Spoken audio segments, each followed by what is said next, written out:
여호수아서가 3 더하기 1의 구조로 되어 있고 네 부분 중에서 오늘은 마지막 섬기라는 부분을 살펴보게 될 텐데요. 첫 번째는 요단강을 건너라, 가나안 땅에 입성하는 내용이었고, 가나안 땅을 취하라, 그 땅을 정복하는 내용이었고, 이제 그 땅을 분배하는 나누라 본문까지 보았습니다. 마지막으로 여호수아는 22장, 23장, 24장에서 여호와만을 섬기라 이렇게 말씀을 전하면서 여호수아서가 마무리되고 있습니다. 네 가지 주제 중에서 마지막 네 번째가 제일 중요하겠죠, 그죠? 가나안 땅에 왜 들어가요? 왜 목숨 걸고 싸워서 그 땅에서 12지파가 분배하면서 살아요? 오직 하나님을 경배하며 섬기고 살아가기 위해서죠. 네 번째 것, 여호와를 섬기는 것이 없다면 앞에 있는 세 가지는 쓸모없는 일이겠죠. 하나님을 섬기기 위해서 요단강을 건너가고요, 하나님을 섬기기 위해서 우상을 숭배하던 가나안 사람들을 멸하고요, 하나님을 섬기기 위해서 12지파가 땅을 분배하면서 약속의 땅에서 살아가게 된 것이죠. 우리의 인생도 마찬가지입니다.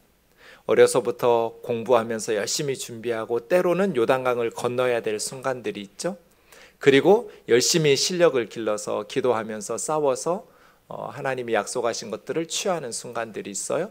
그리고 함께 분배하면서 더불어 함께 살아가는 이 모든 것들이 하나님을 섬기기 위한 것이어야죠.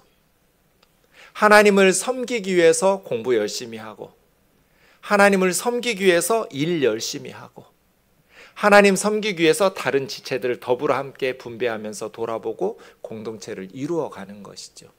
하나님을 섬기는 것이 없다면 우리의 삶에 가나안 입성이나 또 정복이나 분배는 그렇게 큰 의미가 없는 일이 될 것입니다.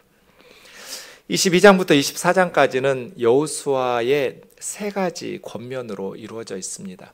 22장에서는 요단강 동쪽 사람들에게 주는 권면이었습니다.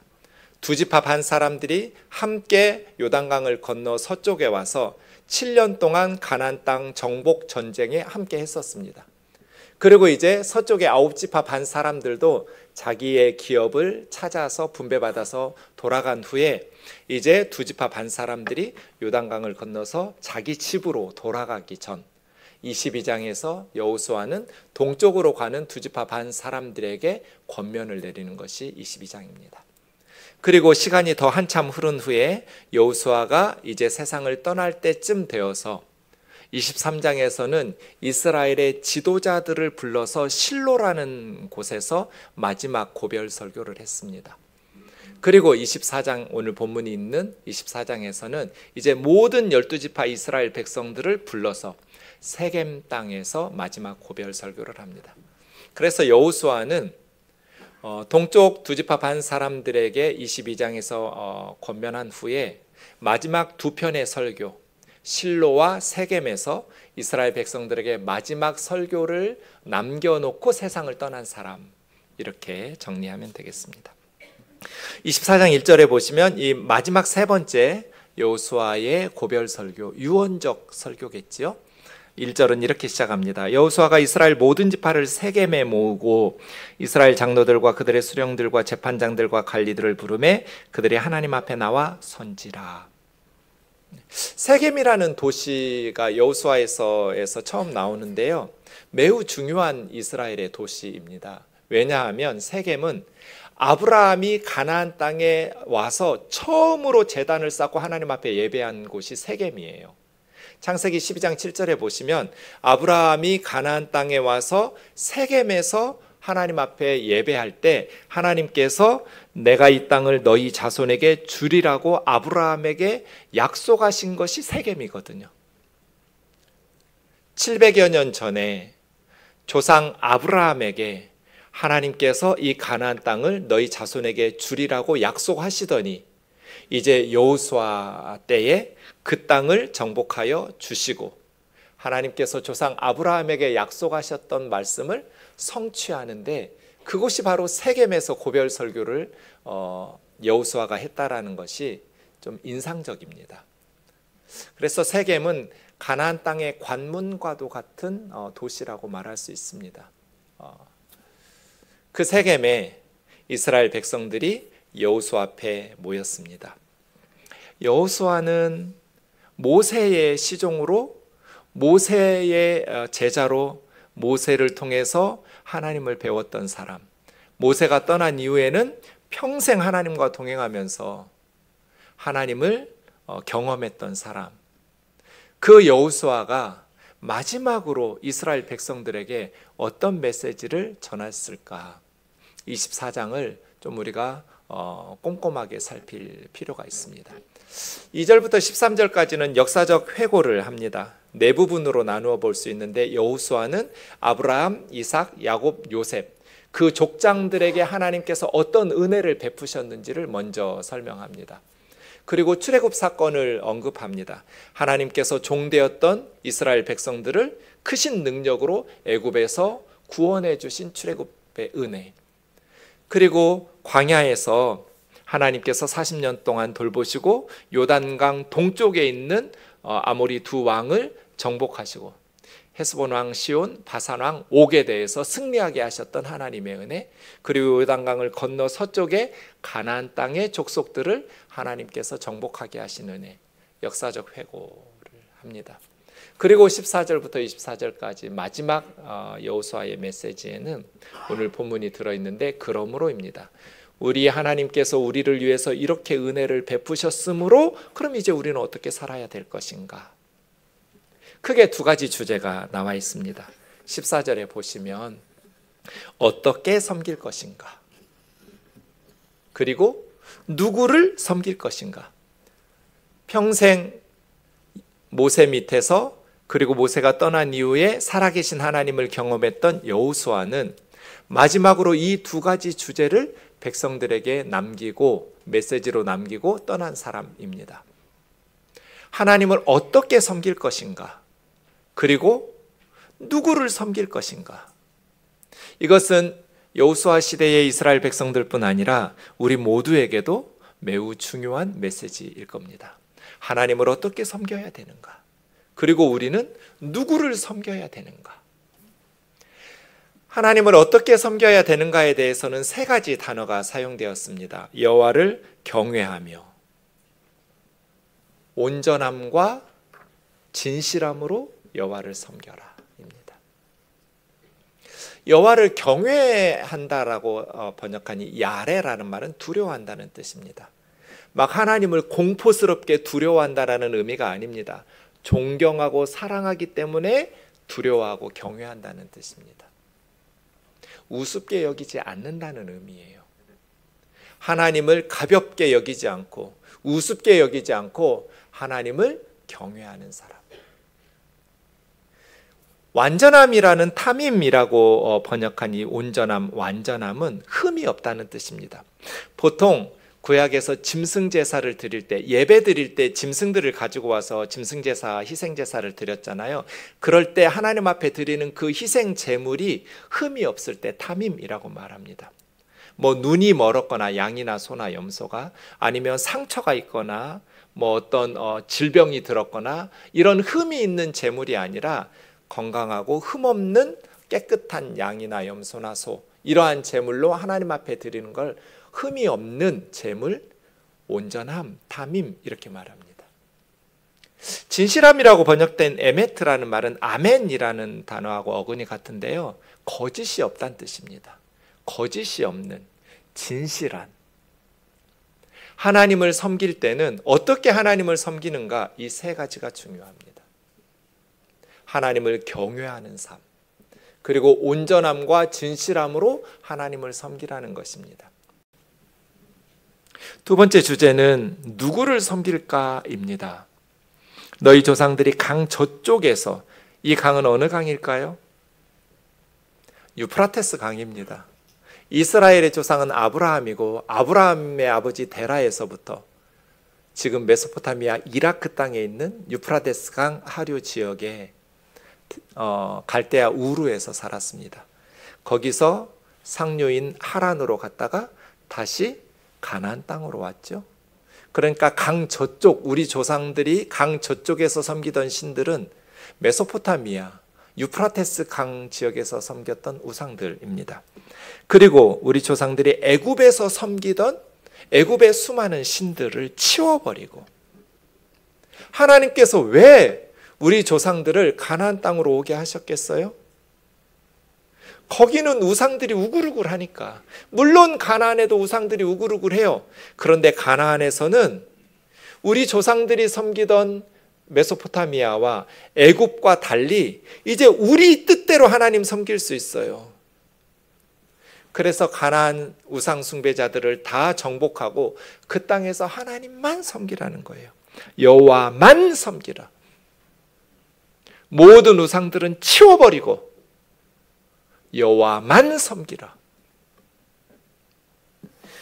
15절에서 여호수아는 만일 여호와를 섬기는 것이 너희 눈에 좋게 보이지 않으면, 좋지 않게 보이거든 조상들이 강 저쪽 혹은 애굽에서 섬기던 신들이든지 너희가 거주하는 이 가나안 대표 족속 7족속 중에 아모리 족속을 예를 들었지만 가나안 족속들의 신들이든지 너희가 섬길 신들을 오늘 선택하라고. 오직 나와 내 집은 여호와를 섬기겠노라. 하나님만 섬기는 것이 너희에게 좋지 않게 보이면 조상들처럼 하든지 이 가나안 사람들처럼 하든지. 그랬더니 백성들이 대답합니다. 우리가 결단코 여호와를 버리고 다른 신들을 섬기지 않을 겁니다. 우리는 하나님 버리지 않을 겁니다. 우리는 우상 숭배하지 않을 겁니다.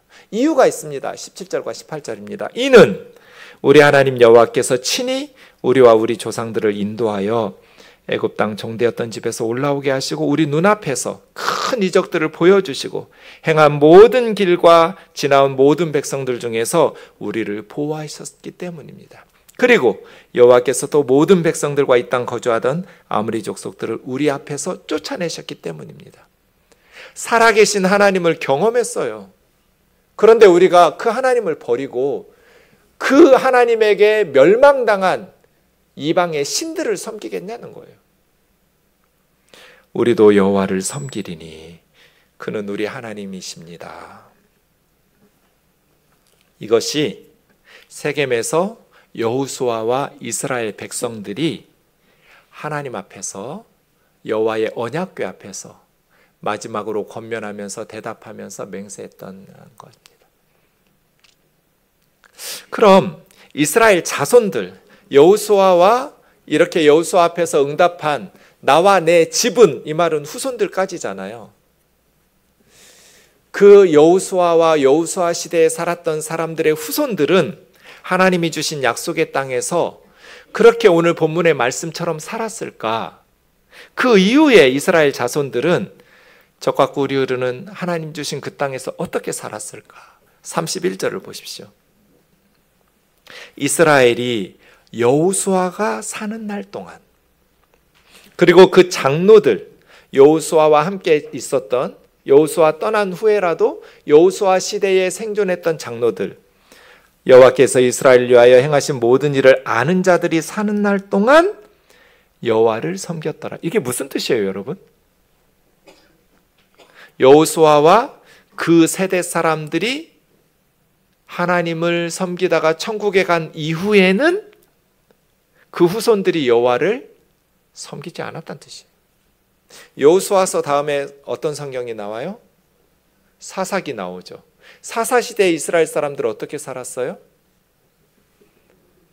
하나님 떠났어요. 나와 내 집은 여호와를 섬기겠노라. 조상들이 섬겼던 우상들, 또 이 가나안 아모리 사람들이 섬기는 우상들 치워버리고 오직 여호와만 섬기자. 네, 우리도 그렇게 여호와만 섬기겠습니다 라고 하나님 앞에서 맹세했는데, 조상들이 떠난 후에 이스라엘 백성들은 하나님을 버렸습니다. 왜 그랬을까요? 이스라엘 사람들은 왜 하나님을 버리고 우상을 섬기게 되었을까요? 제가 새해 들어서 두란노 서원에서 목회와 신학 그리고 그 부록인 그 말씀이라는 책에 매달 한 편씩 설교를 쓰는데 10계명 하나씩을 쓰고 있습니다. 10계명을 원고를 쓰기 위해서 공부하면서 보니까 그 시대 사람들을 더 이해하게 됐어요. 그리고 이 말씀이 지금 우리에게 어떤 메시지인지를 더 풍성하게 알게 됐어요. 그 시대 사람들이 여호와만 섬기는 것이 힘든 일이었어요. 얼마 전까지만 해도 이 지구상에는 세상 모든 사람들이 신들이 가득한 세상에서 살았어요. 고대인들은 신들로 가득한 세계에서 어느 나라 할 것 없이 살죠. 우리 조상들도 그랬죠. 하늘에는 옥황상제, 바다에는 용왕이 있고요, 지하세계는 염라대왕이 있고요, 마을마다 그 마을을 지키는 수호신들이 있고요, 아이 임신하려면 삼신할머니가 점지해 주고요, 부엌신, 마당신, 우물신, 가는 곳마다 그 공간을 지배하는 신들이 있었어요. 왜 이렇게 많은 신들이 있었냐면 고대인들은 신들이 존재하는 영역이 제한이 있어요. 그리고 신들이 미칠 수 있는 능력과 힘의 범위가 제한이 있다고 믿었어요. 어떤 신도 모든 지역에 다 존재하거나 모든 영역에 자기의 능력을 다 미칠 수 있는 신이 없었어요. 그래서 많은 신들이 필요했어요. 왜냐하면 각각의 공간마다 지배하는 신들이 다르니까요. 그런데 하나님은 신들로 가득한 세계에서 오직 하나님 한 분만을 섬기라고 그랬어요. 제 1계명이 뭐예요? 나 외에 다른 신을 내게 두지 말지니라. 왜요? 하나님은 어느 곳에나 계시니까. 하늘에는 옥황상제가 아니라 내가 다스린다. 바다에는 용왕이 아니라 내가 바다도 다스린다. 애굽에는 애굽의 신 라, 태양신이 아니라 내가 애굽에서도 하나님이고 다스린다. 홍해에서 바다에서는 바다의 신이 아니라 내가 가른다. 하나님은 무소부재하신, 모든 온 우주에 충만하신 유일하신 하나님이에요. 이런 유일하신 하나님, 전지전능하시고 무소부재하신 신의 개념은 고대인들은 상상할 수도 없는 일이에요. 한 번도 이런 생각을 해본 적이 없어요. 그래서 많은 신들이 있고 많은 신을 섬길수록 좋아요. 그런데 하나님께서는 모든 신들은 다 거짓이고 사람들이 만들어낸 것이다. 사실은 사람들은 그 신상 물건을 신으로 섬긴 게 아니에요. 신이 그 신상 속으로 들어간다고 믿었어요. 그 신상 속에 있는 신을 섬긴 거지 그 신상을 섬긴 게 아니에요. 신상과 신은 달라요. 단어도 다르고요. 그래서 그 신상을 신이라고 여기지 않아요. 고대인들이. 신상 속에 신이 들어가 있는 거예요. 그런데 하나님은 신상을 만들지 마라. 어떤 형태로도 하나님을 물건으로 새겼거나 주물해서 만들지 말라고 명령하셨어요. 이건 고대인들에게는 상상할 수도 없는 일이에요. 왜냐하면 크고 위대한 능력 있는 신일수록 큰 신상을 가지고 있고 많은 여러 개의 신상을 가지고 있기 때문이에요. 왜요? 불안하거든요. 신이 안 보이면. 사람들 손으로 신상을 만들어 놓고 그 안에 신을 집어넣어놔야 사람들이 불안하지 않잖아요. 자기들이 사는 가까운 곳에 신의 집을 지어놓고 신의 신상을 만들어 놓고 그 앞에서 말하면 그 신이 듣고 내가 도움이 필요할 때마다 신이 우리에게 도움을 줄 거잖아요. 그렇게 우상 숭배한 거예요. 그런데 하나님은 신상으로 하나님을 만들지 마라, 새기지 마라. 왜요? 그렇게 너희들이 이용해 먹을 수 있는 하나님이 아니기 때문이에요. 너희들이 하나님이라고 만들어 놓고 거기다가 하나님 집어넣어 놓고 끌고 다니면서 너희들이 필요할 때마다 와서 기도하면 너희들 눈에 보이니까 하나님이 도와주실 것이라고 그런 우상 숭배식으로 하나님 섬기지 말란 뜻이에요. 이건 이스라엘 백성들에게 아주 힘든 일이에요. 조상들이 섬겼던 메소포타미아에서도 애굽에서도 가나안 사람들이 아모리 족속들이 섬기는 가나안의 우상들도 신천지예요. 그냥 신으로 가득한 세상이에요. 그런데 이스라엘만 독특하게 하나님께서 어떤 신도 섬기지 마라.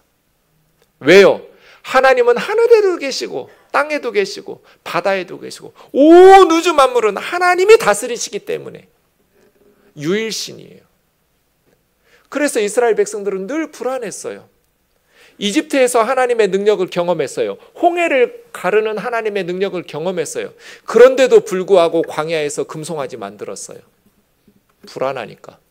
모세가 40일 동안 산에 올라가서 안 보이니까 이스라엘 백성들이 불안한 거예요.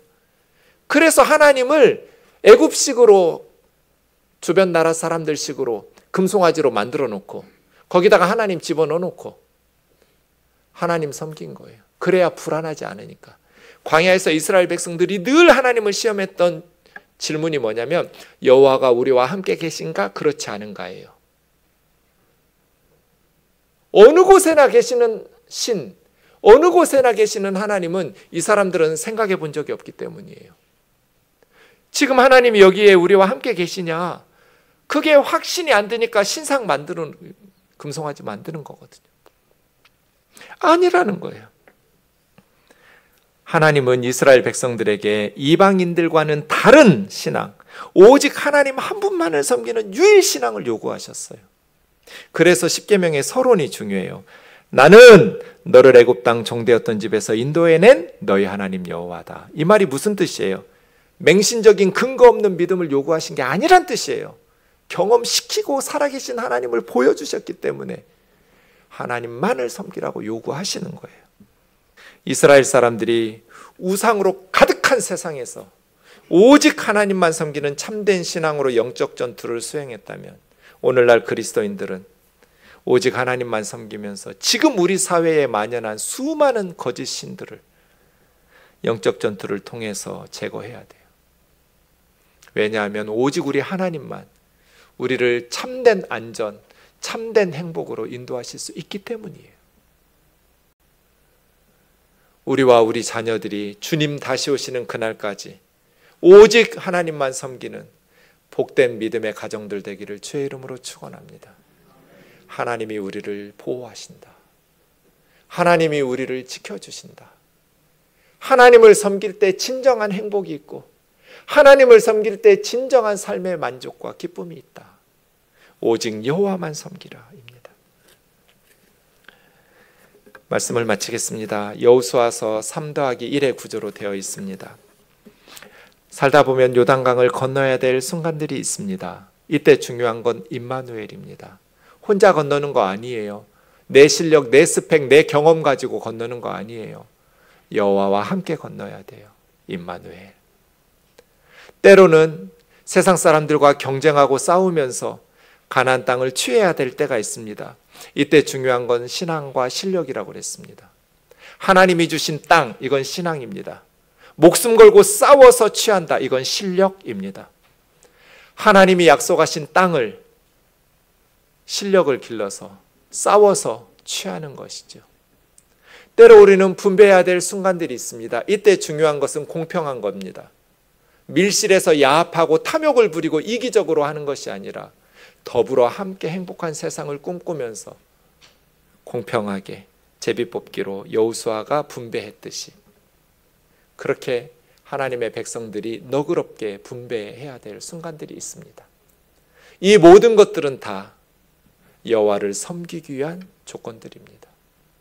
우리는 그렇게 요단강을 건너서 취하고 분배하면서 우상들을 치워버리고 하나님을 대적하여 높아진 세상의 모든 것들을 무너뜨리고 예수 그리스도 안에서 오직 하나님만을 섬기는 사회, 예수 그리스도 안에서 오직 하나님만을 예배하는 공동체로 세상을 변화시키는 그리스도의 일꾼인 줄 믿습니다.